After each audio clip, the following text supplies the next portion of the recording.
की ओर चलेंगे। परम धन्य परमेश्वर की महिमा और तारीफ होवे और परमेश्वर आप सबों को आशीषित करें। खास तौर पर आज यशायाह 53 अध्याय हमारे बीच में बिना देख के बोली हुई छोटी बेटी नैन्सी को। आप लोगों को मालूम है कि हम प्रकाशित वाक्य 4 और 5 अध्यायों को सीख रहे थे पिछले दिनों में। हमने देखा कि प्रकाशित वाक्य 3 भागों में बांटा जा सकता है। पहला अध्याय का 19वां पद को एक और बार पढ़ेंगे, 1 का 19। इसलिए जो बातें तूने इसलिए जो बातें तूने देखी है और जो बातें हो रही है और जो बातें इसके बाद होने वाली है उन सबको लिख ले। अर्थात हाँ, बस बस बस बेटे बस। तो 19वां पद में हम प्रकाशित वाक्य के 3 विभाजन को देख सकते हैं। जो बातें तूने देखी है, जो बातें हो रहे हैं और जो बातें इसके बाद होने वाला है। हमने देखा कि जो बातें तूने देखी वह पहला अध्याय की बातें हैं, अर्थात पुनरुत्थान पाया और महिमावान यीशु मसीह का दर्शन। और दूसरा भाग है जो बातें हो रहे हैं, वो है दूसरा और तीसरा अध्याय में बताए गए कलीसिया के बारे में, अर्थात प्रेरितों के काम दूसरा अध्याय में पेंतिकोस के दिन में पवित्र आत्मा के उतर आने के द्वारा प्रारंभ हुई कलीसिया प्रभु यीशु मसीह की बादलों पर आने के द्वारा इस धरती से उठा ली जाएगी। ठीक है, पवित्र आत्मा के उतर आने से शुरू हुई कलीसिया प्रभु यीशु की स्वर्ग से मध्य आकाश में उतर आने से और इस संसार से कलीसिया उठा ली जाने से समाप्त होगी। तो यह है कलीसिया का समय। प्रभु यीशु मसीह के क्रूसीकरण के बाद का पहला पेंतिकोस्त के दिन, जो प्रेरितों के काम दूसरा अध्याय में उल्लेखित है, वहां से लेकर पहला थिस्सलुनीकियों 4 का 16-17 में लिखे वचन के आधार पर, यूहन्ना 14वीं अध्याय की 3री वचन के आधार पर, इब्रानियों 9 अध्याय की 28वां वचन के आधार पर प्रभु यीशु स्वर्ग से उतर आने से कलीसिया को उठा ले जाएंगे। तब तक है कलीसिया का जो समय है, पेंतिकोस के दिन से लेकर कलीसिया की उठा लिए जाने तक, पवित्र आत्मा कलीसिया पर उतर आने से लेकर प्रभु यीशु मसीह मध्य आकाश में उतर आने तक है कलीसिया का समय। तो इस बीच में कलीसिया पृथ्वी पर रहेगी। समझ में आ रहा ना? पेंतिकोस के दिन से लेकर कलीसिया की उठा लिए जाने तक कलीसिया धरती पर रहेगी, धरती पर रहेगी। उस कलीसिया के बारे में प्रकाशित वाक्य 2 और 3 अध्याय में उल्लेखित है। वो है जो बातें हो रहे हैं करके प्रकाशित वाक्य का दूसरा विभाजन, जो पहला अध्याय 19वां वचन के आधार पर, और प्रकाशित वाक्य का तीसरा विभाजन है प्रकाशित वाक्य 1 का 19 में जो लिखा है, जो बातें इसके बाद होने वाला है, जो बातें इसके बाद होने वाला है।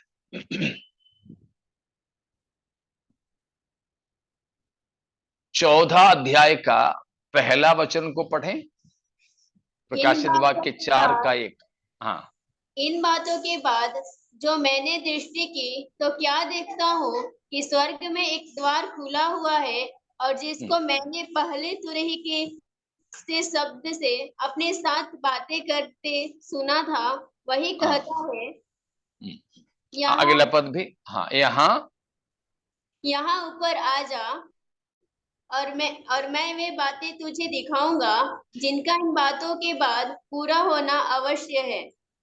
देखा, 1 का 19 में हमने क्या देखा, तीसरा विभाजन में बताया जो बातें इसके बाद होने वाला है। अब 4 का 2 में यूहन्ना को प्रभु यीशु मसीह स्वर्ग की ओर बुलाया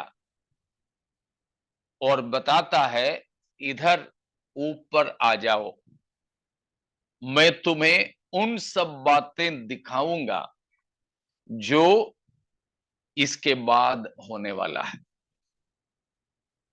1 का 19, 4 का 1 और 2 के साथ मिला पा रहे हो जी? कोई दिक्कत नहीं है ना? ठीक है। तो प्रभु यीशु मसीह यूहन्ना को स्वर्ग में ले जाकर स्वर्ग की बातें और भविष्य में होने वाली बातें बताया। उसके लिए यूहन्ना फिलहाल पृथ्वी से स्वर्ग में चला गया। शरीर के साथ गया या शरीर के साथ नहीं गया, ये हमें नहीं मालूम, लेकिन वहां लिखा है, मैं आत्मा में आ गया। दूसरा वचन का 4 अध्याय का दूसरा वचन का बाकी भाग में, या दूसरा वचन एक और बार पढ़ें। तुरंत मैं आत्मा में आ गया। तुरंत मैं आत्मा में आ गया। जब यीशु मसीह ने यूहन्ना को ऊपर स्वर्ग में बुलाया, तुरंत वो आत्मा में आ गया। तो इसीलिए हम समझ सकते हैं कि यूहन्ना आत्मा में स्वर्ग गया था। यहां हमें एक बात समझना है, ये तांत्रिक मांत्रिक लोगों की जैसे नहीं है। तांत्रिक मांत्रिक लोग बोलते हैं कि शरीर को कहीं वो छोड़ देता है, शरीर से आत्मा निकलकर कहीं कहीं चले जाते हैं। मेरे पास भी ऐसा अनुभव हुआ है कि कहीं कहीं लोग दुष्टात्मा ग्रसित हुए और उनके लिए प्रार्थना करते समय उनके अंदर से दुष्टात्माएं बोलती थी कि मैं फलाना व्यक्ति हूं।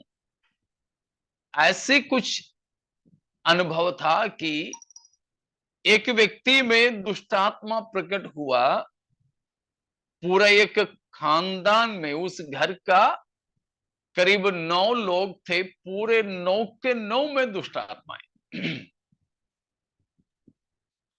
तब प्रार्थना करते समय ये दुष्टात्माएं बोलती थी कि मैं वो हूं, एक जिंदा आदमी के बारे में बताता था। जीवित है, मरा हुआ भी नहीं, जिंदा आदमी के बारे में बताता था। बोलता है कि मैं वो हूं और उसकी आत्मा है, वो जिंदा आदमी का आत्मा हूं मैं, इसमें घुस बैठा हूं और मेरा शरीर फलाने जगह बेहोशी हालात में पड़ा है। ये शैतान का एक झूठ है। तांत्रिक मांत्रिक लोग साधारण लोगों को धोखा देने वाली बात है। जीवित लोगों के अंदर से, शरीर से अगर आत्मा निकल गए तो उसका मतलब वो आदमी मर गया। ठीक है ना। यूहन्ना यहां पतमुस की टापू में शरीर छोड़कर उसकी आत्मा आत्मा स्वर्ग में गया करके कभी मत सोचिएगा। यह बाइबल नहीं सिखाती है। समझ में आ रहा होगा आपको। जो तांत्रिक मंत्रिक लोग, जादू टोना करने वाले लोग बोलते हैं कि जादूगर अपने शरीर को कहीं छोड़ के उसकी आत्मा में किसी की भी पास में जाके कुछ कर सकता है, बिल्कुल भी नहीं। अगर एक व्यक्ति के शरीर से आत्मा निकल गया तो उसका मतलब वो मर गया। वो आदमी मर गया। मर गया। मर गया है, क्योंकि मृत्यु का मतलब है शरीर से आत्मा का अलग होना। जिंदा रहने वाला एक आदमी के अंदर से उसकी आत्मा कहीं नहीं जा सकता, चाहे वो पास्टर हो, तांत्रिक हो, जादूगर हो, किसी भी धर्म गुरु हो, कोई भी हो। अगर ऐसे किसी की भी अंदर से आत्मा निकल गई तो वो व्यक्ति मर गया। वो जादूगर लोगों को धोखा देने वाली एक झूठ की बात है। वो दुष्ट आत्माओं के द्वारा वे करते हैं। उनकी जादूगर की आत्मा कहीं नहीं जाता, उसी के अंदर ही रहता है जब तक वो जिंदा है तब तक। लेकिन वो जादूगर या तांत्रिक मांत्रिक कब्जा करके रखा कोई दुष्ट आत्माएं रहती है। ये जादूगर की कहने पर वो आत्माएं कहीं जाके कुछ काम करती है। तो यहां यूहन्ना तुरंत में आत्मा में आ गया करके अध्याय 4 के 2 में जो बताया उसको जादूगर की भाषा में ना समझे। फिर उसका मतलब क्या है? पवित्र आत्मा में यूहन्ना को परमेश्वर ने उन स्वर्ग की सारा दर्शन दिखलाया। फर्क समझ में आ रहा ना? पवित्र आत्मा ने यूहन्ना का विचार को, दृष्टि को सब इस धरती से स्वर्ग की ओर ले गया। स्वर्ग की बातें यूहन्ना को दिखाने लगा। ये है उसका मतलब। तो उन बातों को हमने देखा, सीखा, इसीलिए उसका और विवरण की शायद जरूरत नहीं है। इतना समझ में आ गया ना? इतने में कोई शक तो नहीं? ठीक है। और हमने देखा कि 14 अध्याय में स्वर्ग का दर्शन है और वहां क्या क्या है ये भी हम सीख चुके हैं। और 5वें अध्याय में हम आए थे, वहां पर 7 मोहरों से बंद किया गया एक पुस्तक सिंहासन पर बैठे हुए परमेश्वर के हाथ में है। उसको लेने, उसकी मोहरों को खोलने के लिए कोई भी योग्य नहीं था। लेकिन बाद में यूहन्ना को सूचना दिया गया कि एक है जो जयवंत हुआ है कि इस पुस्तक को ले लें परमेश्वर पिता के हाथों से और उसकी मोहरों को खोले। वो हमने देखा कि परमेश्वर की मेमना यीशु मसीह है। वो किताब क्या था? वो 7 मोहरों से मोहर किया गया पुस्तक क्या पुस्तक है? हमारे पापों का भुगतान देने वाली दस्तावेज। हाँ, अर्थात हमारे छुटकारे का पूरा दस्तावेज है।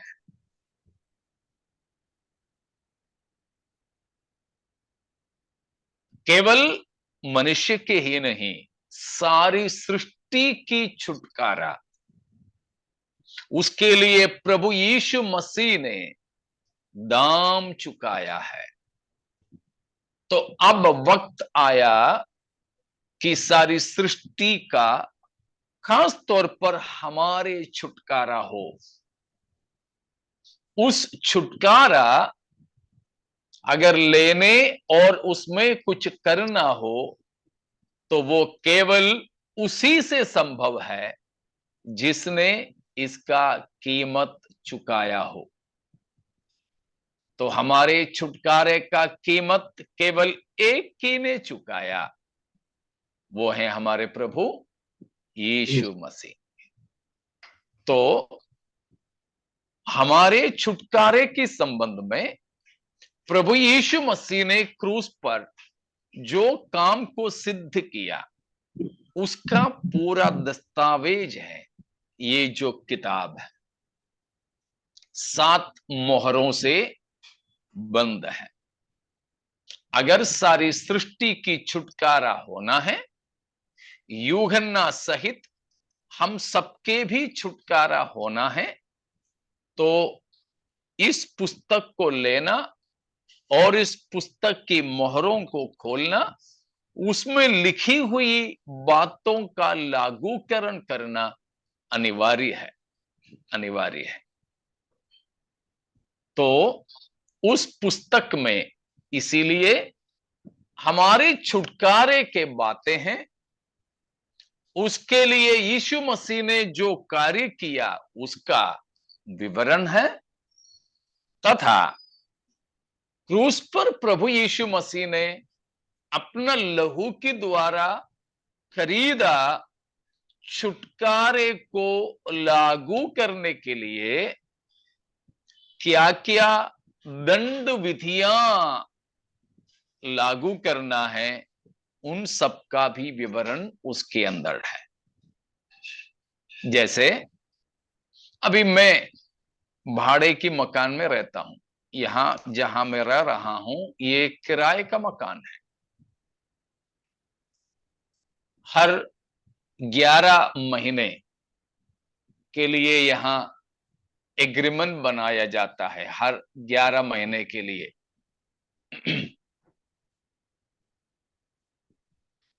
तो मान लीजिए अभी मैं पिछले 2 साल से यहां रह रहा हूं, अब तीसरा साल चालू हो गया। मानो कुछ दिन के बाद मकान मालिक आकर मेरे को बोलता है कि खाली करो। मैं खाली नहीं करूंगा, मैं इस पर कब्जा जमाऊंगा। मकान मालिक तो केस करेगा। आखिरी में मान लीजिए पुलिस थाना में या कचहरी में, अदालत में मकान मालिक जीतता है, मैं हार जाता हूं, तो क्या? जिस दिन मुकदमा जीता मकान मालिक, या जिस दिन मैं मुकदमा हारा उसी दिन इसको खाली करूंगा? नहीं, नहीं, 1-2 महीने का समय चाहिए। समय देगा। हाँ, कचहरी तो मुझे समय देगा। मैं मांगे बिना भी कचहरी मुझे समय देगा। महीने, शायद साल, जितने भी हो, उतने दिनों के अंदर मुझे खाली करनी है।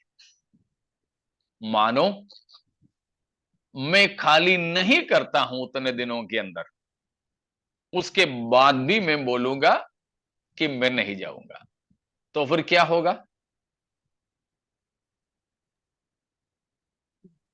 जेल में जाएंगे। फिर तो पुलिस दल आएगा, मुझे पकड़ के ले जाएंगे, जेल में कर सकता है, और जबरदस्ती से कोर्ट की आदेश, कचहरी की आदेश की वजह से पुलिस वाले आकर जबरदस्ती मुझे यहां से खाली करवा देंगे, सामान पूरा बाहर डाल देंगे, नहीं तो उसकी कब्जा करेंगे। उस प्रकार 2 महीने पहले अदालत में जो जीत हुआ था मकान मालिक का, उसका लागूकरण करेगा। समझ में आ रहा ना? तो 2 महीने पहले मकान मालिक जीता था, हारा हुआ मैं यहां से नहीं निकला, तो मेरा ऊपर दंड लाया गया, मेरा ऊपर पुलिस दल अपना बल प्रयोग किया। मैं उस प्रकार जबरदस्ती यहां से हटा दिया जाता है। उसी तरह इस सारे सृष्टि की छुटकारा का मुकदमा कौन जीता है? किसने जीता? प्रभु मालिक यीशु मालिक प्रभु यीशु। प्रभु यीशु कहां पर जीता? क्रूस पर क्रूस पर। कैसे जीता? अपना पवित्र लहू बहा करके। अपना पवित्र लहू बहा करके, हमारे लिए प्रायश्चित बलि होकर के। तो शैतान हारा, यीशु मसीह जीता। पृथ्वी पर अपना हक जमाया हुआ, सृष्टि पर अपने अधिकार जमाया हुआ शैतान को खाली करने के लिए प्रभु ने समय दिया है। लेकिन बेशर्म शैतान हार चुका, तो भी हार मानने के लिए और सृष्टि को छोड़ने के लिए तैयार नहीं है। तो फिर जीतने वाला उसकी दस्तावेज की पेश करता हुआ उसमें लिखा न्याय और दंड को लागू करने जा रहा है। समझ में आ रहा ना? सृष्टि को शैतान ने नहीं छोड़ा, सृष्टि, परमेश्वर की सृष्टि को अभी भी अपने कब्जे में रखने के लिए वो चाहा। इसीलिए प्रभु यीशु मसीह के द्वारा जबरदस्ती उस पर न्याय का कार्य हो रहा है, जिसके द्वारा शैतान को अब जबरदस्ती परमेश्वर की सृष्टि से हटा दिया जाएगा। तो उस प्रकार सारी सृष्टि को शैतान की कब्जे से बल प्रयोग के द्वारा जबरदस्ती छुड़ाने का कार्य है। हम प्रकाशित वाक्य 6वां अध्याय से लेकर 18वां अध्याय तक जो देखते हैं, उन बातों के लिए जो तैयारियां हो रहे हैं, उन तैयारियों का विवरण हम 4 और 5 अध्याय में देखे हैं। इतना समझ में आ गए? ठीक है। ठीक है, तो उसके लिए हमारे प्रभु यीशु उस 7 मोहरों से बंद किताब पिता परमेश्वर के हाथों से लिया है, लेकर उसकी मोहरों को खोल रहे हैं और मोहरों को खोलकर उसमें लिखी हुई बातों को लागू करके परमेश्वर की सारी सृष्टि का संपूर्ण छुटकारा को यहां प्रस्तुत कर रहे हैं। वो है 6वां अध्याय से हम जो देखेंगे। तो 4 और 5 अध्याय पिछले कुछ हफ्तों से हम सीख रहे थे और आप लोगों को उसमें कुछ शक कभी नहीं है करके पिछले हफ्ता आपने बताया, तो हम 6वें अध्याय की ओर जा रहे हैं। 4 और 5 में और कुछ शक है तो एक और बार मैं आपको मौका देता हूं, नहीं तो हम 6ठे अध्याय में अब प्रवेश करेंगे। 6ठे अध्याय का पृष्ठभूमि आपको समझ में आया हो।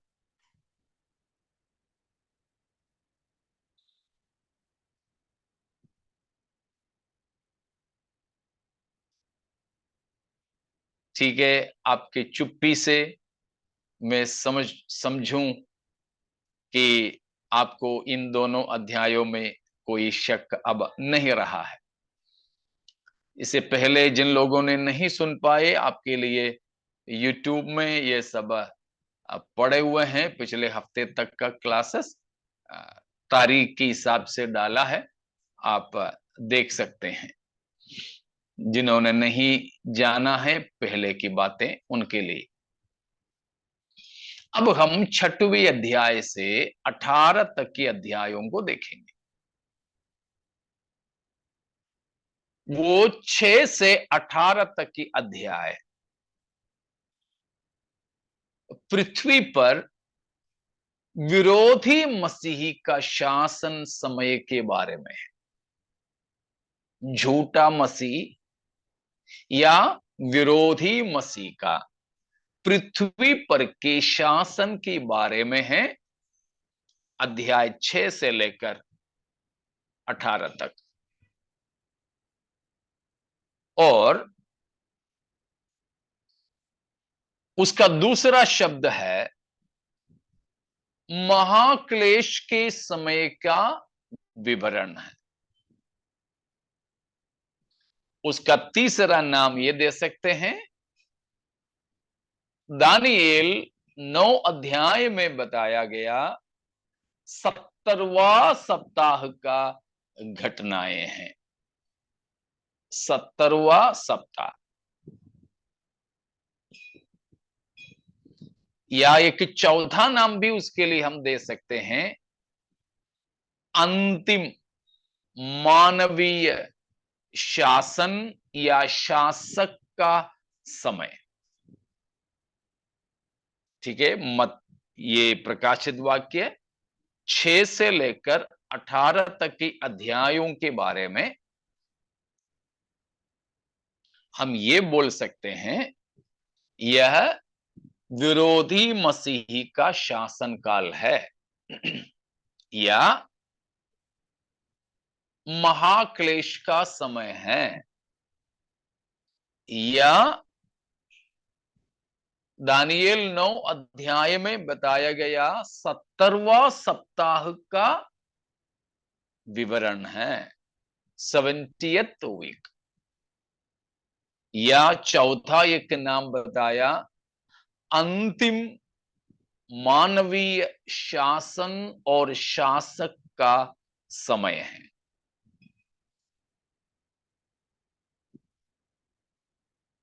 एक पांचवा नाम है उस समय के लिए, वो है याकूब का क्लेश या याकूब का संकट का समय। याकूब का संकट का समय। तो प्रकाशित वाक्य 6 से 18 तक की अध्यायों का 5 नाम मैंने बताया। मिलाना सब समझ में आ गए? ठीक है। अगर नहीं मिला या नहीं समझे तो आप पूछ सकते हैं, ठीक है।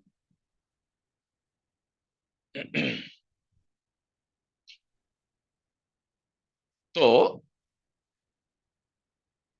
ये क्या है 6 से 18 तक के अध्यायों में? हम पूरा 6 बताना है, कितना 5 या 6 बातें बताया ना। पहला, यह विरोधी मसीही का शासन काल है, 6 से 18 तक के अध्याय प्रकाशित वाक्य में। दूसरा, हमने बताया ये महाक्लेश का समय है,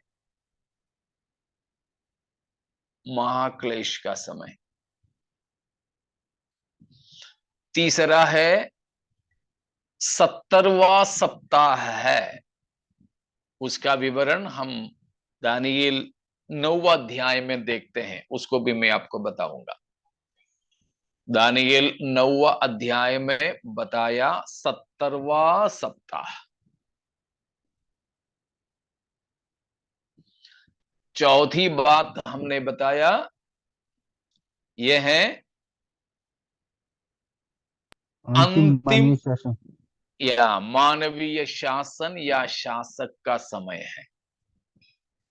मतलब ये 6 से 18 तक के अध्यायों के द्वारा मनुष्य का शासन खत्म, उसके बाद नो ह्यूमन गवर्नमेंट्स, अंतिम मानवीय शासन है।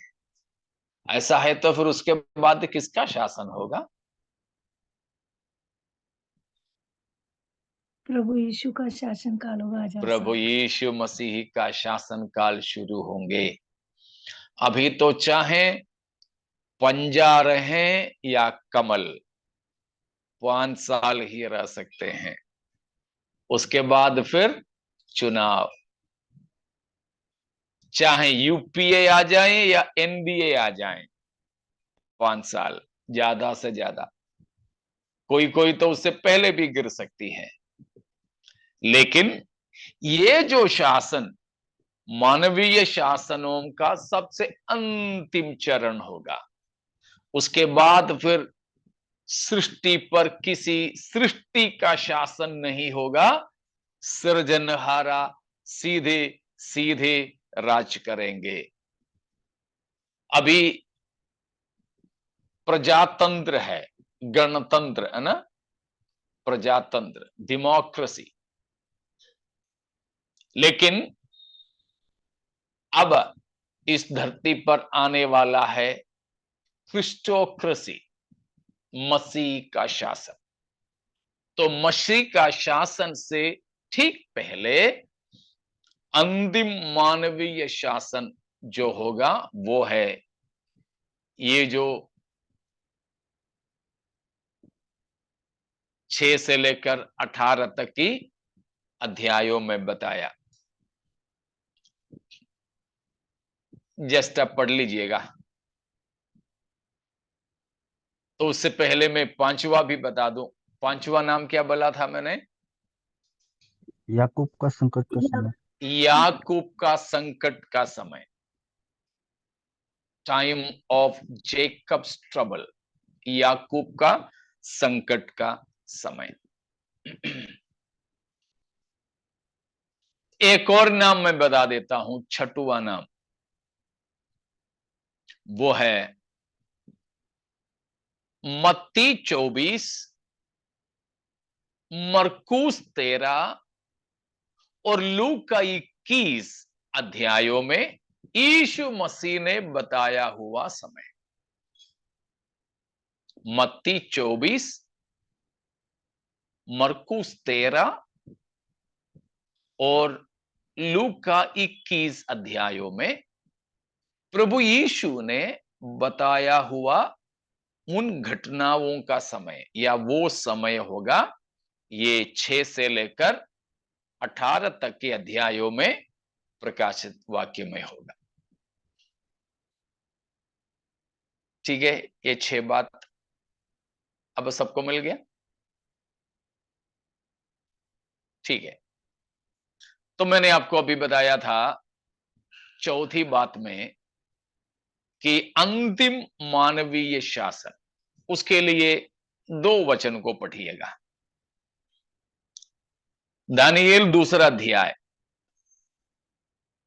34।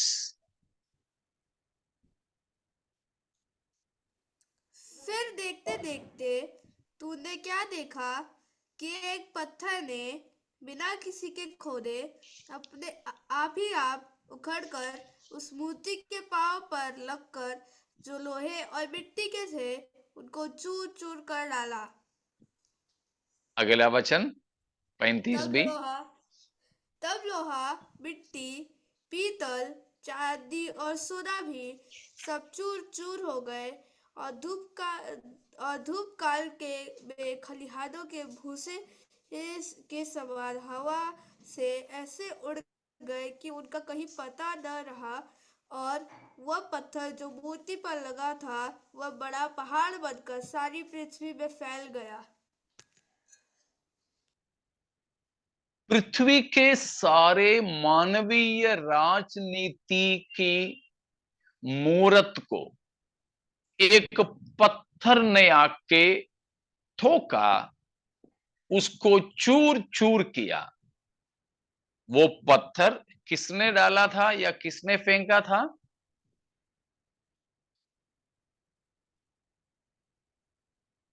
किसी ने नहीं फेंका। किसी ने नहीं, खुद ब खुद। किसी के हाथ बिना लगे वो पत्थर आया था। वो वचन जो पढ़े हैं, ध्यान से सुने हो ना। अब उसकी व्याख्या क्या है? 44-45 दानियेल 2 का 34-35 हमने पढ़ा, उसका व्याख्या 44-45 में है। उन राजाओं के दिनों में स्वयं का परमेश्वर एक ऐसा राज्य उदय करेगा जो अनंत काल तक न टूटेगा और न वह किसी दूसरी जाति के हाथ में किया जाएगा, वरन वह उन सब राज्यों को चूर चूर करेगा और उनका अंत कर डालेगा और वह सदा स्थिर रहेगा। जैसे तूने देखा कि एक बस पत्थर बस बस वहां वो जो पत्थर बिना किसी की हाथ के उखड़ करके आया, ये बड़ा मूरत को चूर चूर कर दिया और सारे पृथ्वी भर में फैल गया। वो कौन सा पत्थर है? वो पत्थर कौन है? यीशु मसीह। प्रभु यीशु मसीह। प्रभु यीशु मसीह है, जो युग युग का चट्टान कहलाता है, रॉक ऑफ एजेस।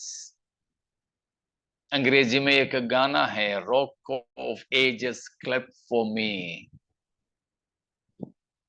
युगों का चट्टान।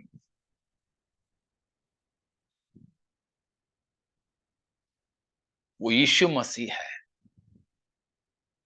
यीशु मसीह किसी मनुष्य के हाथ नहीं लगा, वो आकर सारे मानवीय शासनों को, वहां पर 4 शासनों का बात बताया है। एक मूरत का सिर बाबिलोन, छाती और भुजाएं मादी और पारस, पेट और झांग यूनान यानी ग्रीस, पांव, टांगे और पांव वो रोम। तो बाबिलोन यानी बाबुल, मादी और पारस, यूनान या ग्रीस और रोम, रोमियो, इन चारों बादशाहतों को प्रभु यीशु मसीह चूर चूर किया। मतलब सारे मानवीय शासनों को प्रभु यीशु मसीह हटा देंगे। फिर ना होगा इलेक्शन, उसके बाद ना होगा कोई चुनाव, वोट के लिए नोट, नोट के बदले वोट, कुछ भी नहीं होगा।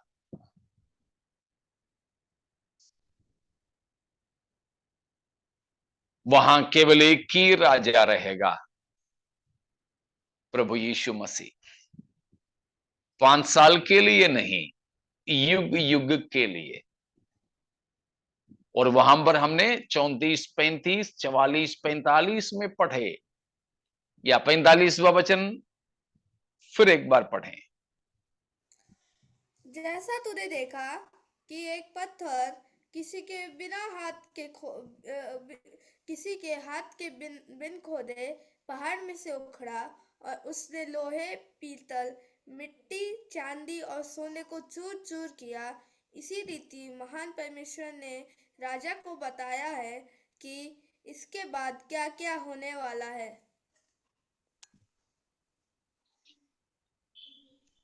तो प्रभु यीशु मसीह जब राज करेंगे,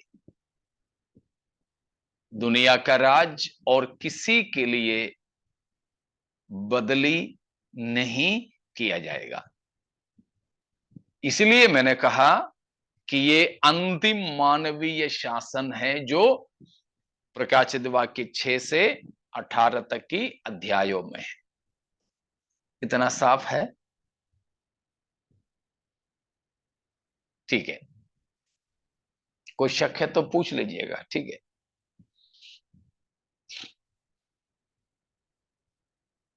उसके बाद मैंने कहा ये याकूब का संकट का समय है। याकूब का संकट का समय। तो देखिए उसके बारे में क्या लिखा हुआ है, बाइबल में क्या बताया है। यिर्मयाह 30 का 7वां पद को पढ़िए। यिर्मयाह 30वां अध्याय का 7वां पद।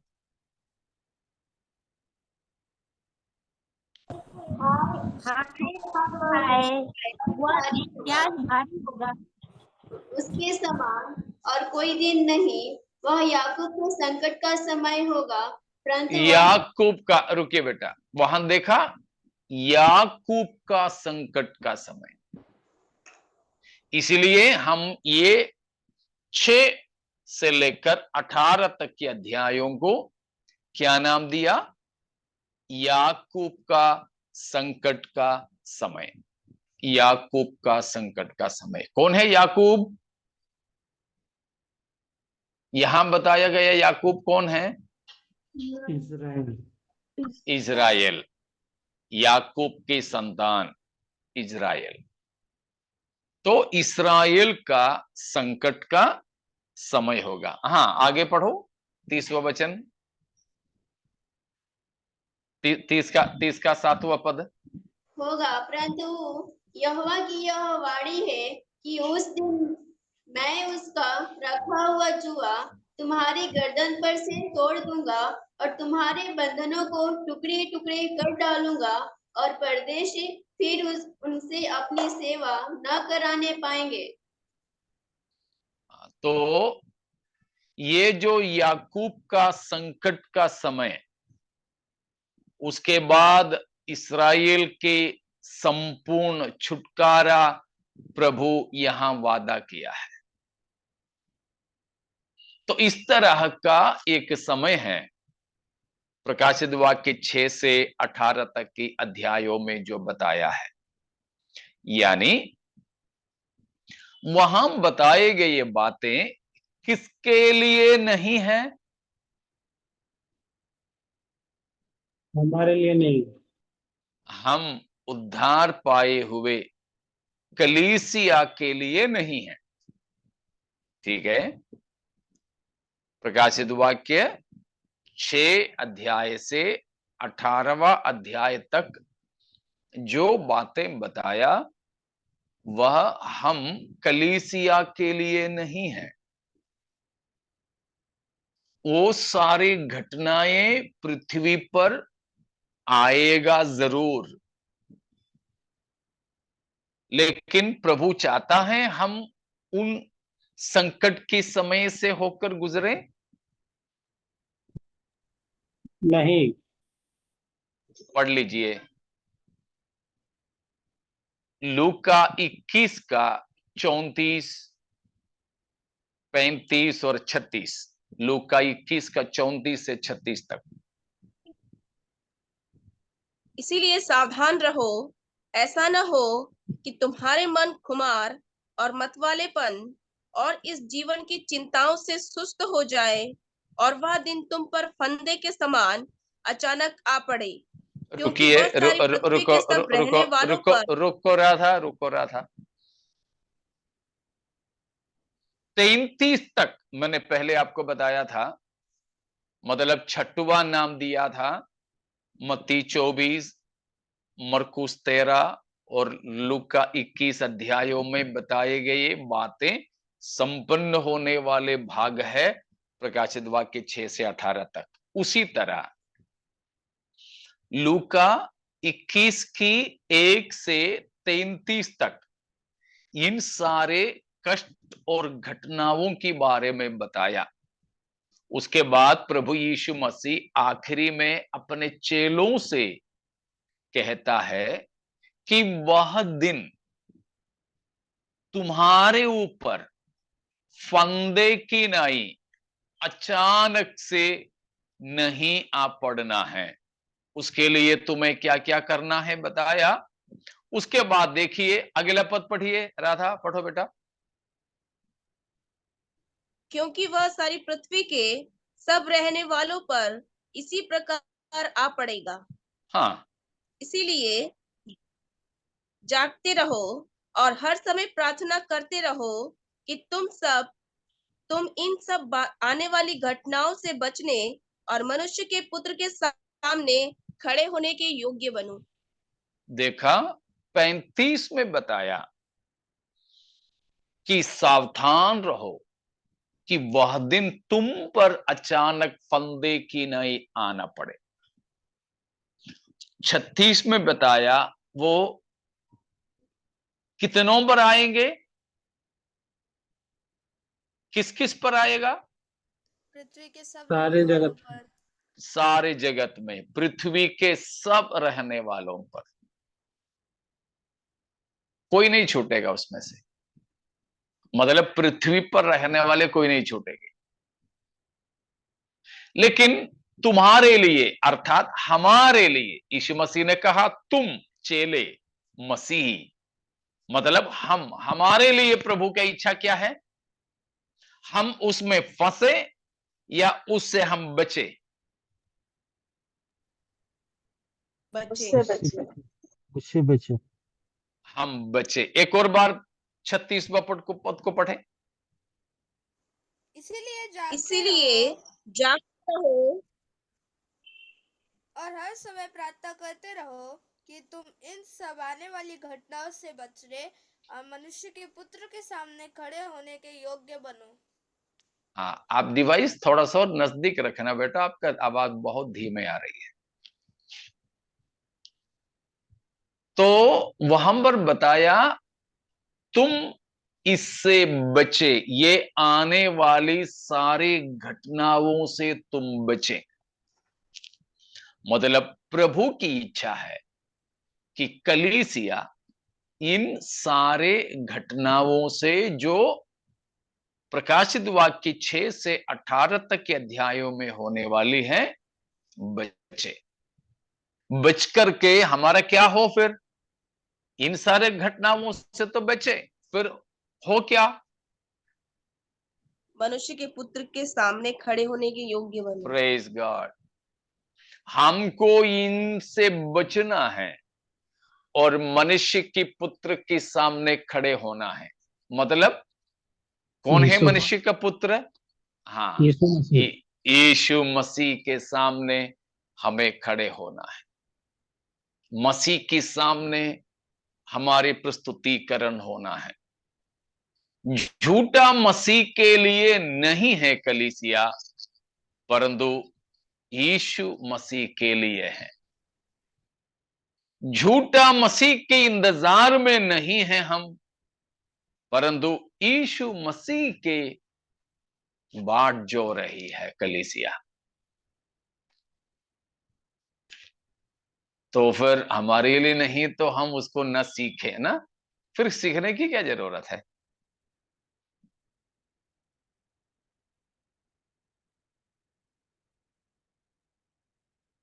कोई जरूरत नहीं है ना।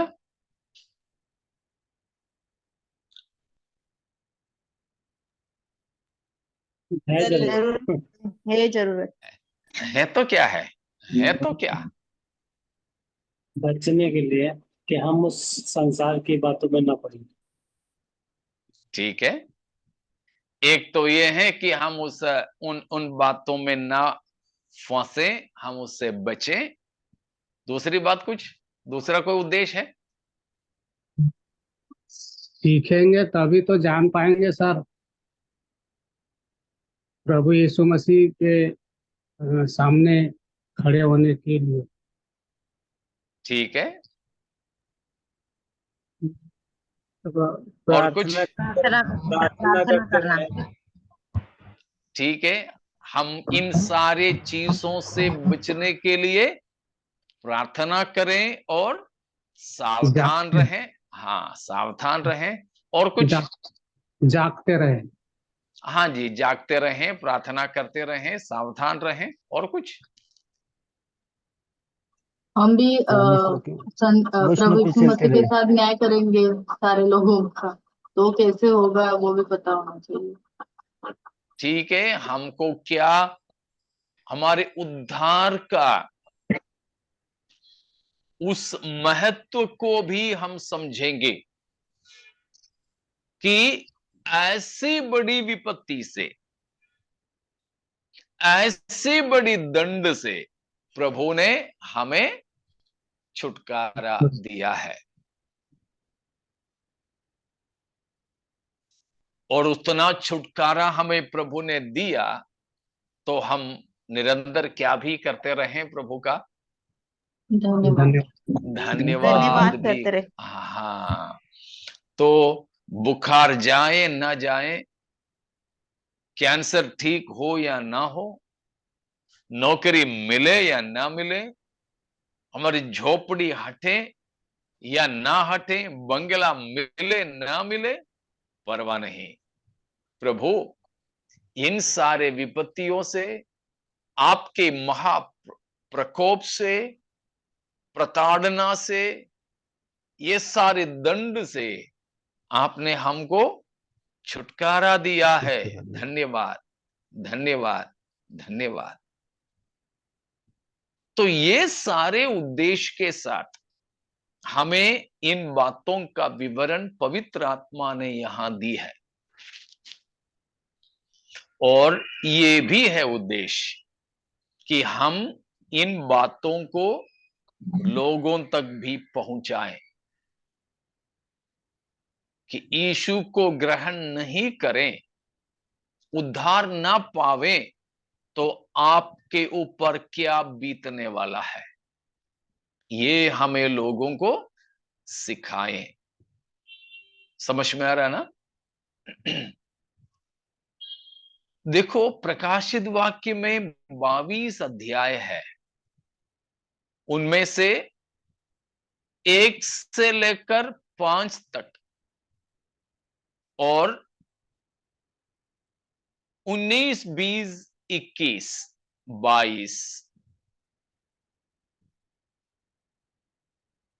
मतलब 22 अध्यायों में से करीब 9 अध्याय को छोड़ के बाकी बहुमत अध्यायों में, मेजॉरिटी ऑफ द चैप्टर्स, अधिकतम अध्यायों में महाक्लेश या संकट के बारे में लिखा हुआ है। उसका मतलब बाइबल नरक के बारे में, परमेश्वर की दंड के बारे में, परमेश्वर की प्रकोप के बारे में, परमेश्वर की पवित्रता के बारे में भी सफाई से बताता है। समझ पा रहे हो? बाइबल केवल स्वर्ग के ही बारे में बताती है क्या? नहीं, नरक के बारे में भी बताता है। मैं आपसे पूछना चाहूंगा, बाइबल में नरक के बारे में सबसे ज्यादा किसने बताया है?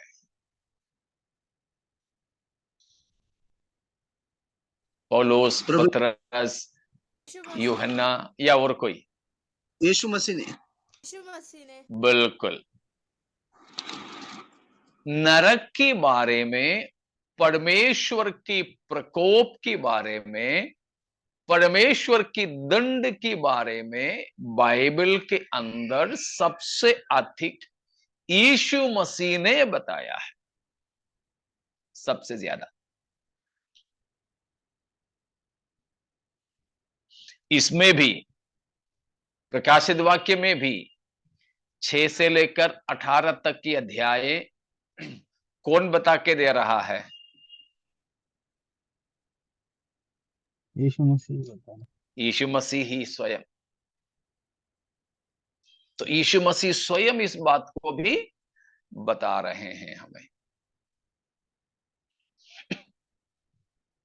मतलब बाइबल नरक और परमेश्वर के प्रकोप के बारे में बहुत ही गंभीरता से मनुष्यों को बताते हैं।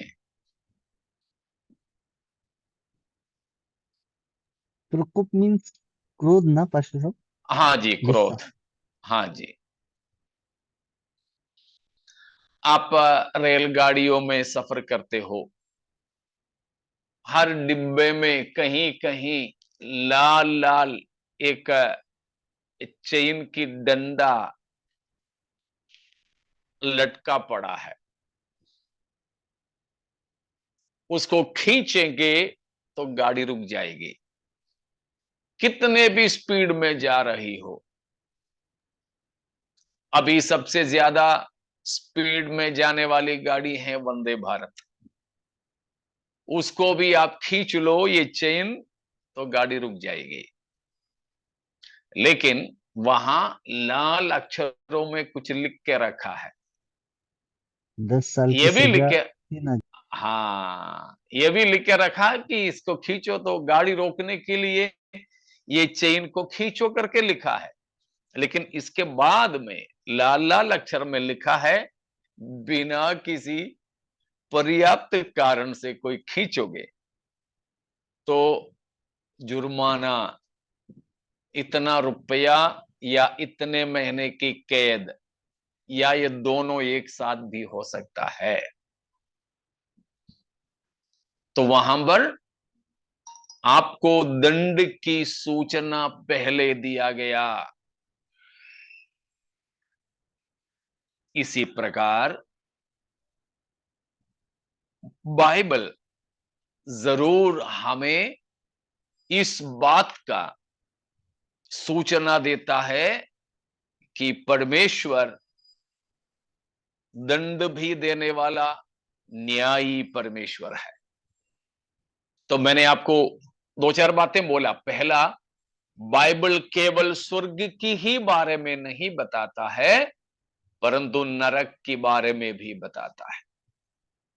दूसरी बात, परमेश्वर के प्रेम के ही बारे में बाइबल बताती है? नहीं, परमेश्वर की पवित्रता के बारे में भी बताता है। ठीक है ना। परमेश्वर की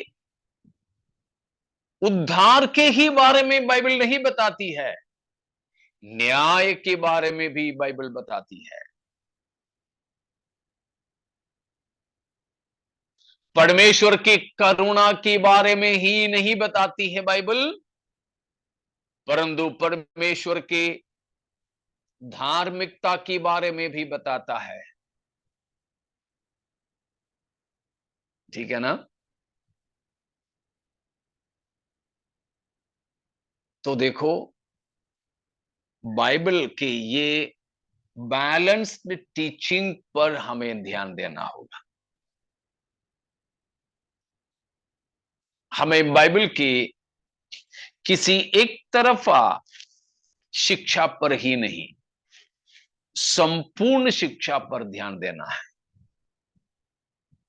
इसीलिए प्रकाशित वाक्य की बहुमत अध्यायों में परमेश्वर की धार्मिकता, परमेश्वर का कोप या क्रोध, परमेश्वर की न्याय, ठीक है, परमेश्वर पाप पर देने वाला दंड, शैतान को देने वाला दंड, इन सब के बारे में बताया है। इतना समझ में आ गया? इतने में कोई शक है?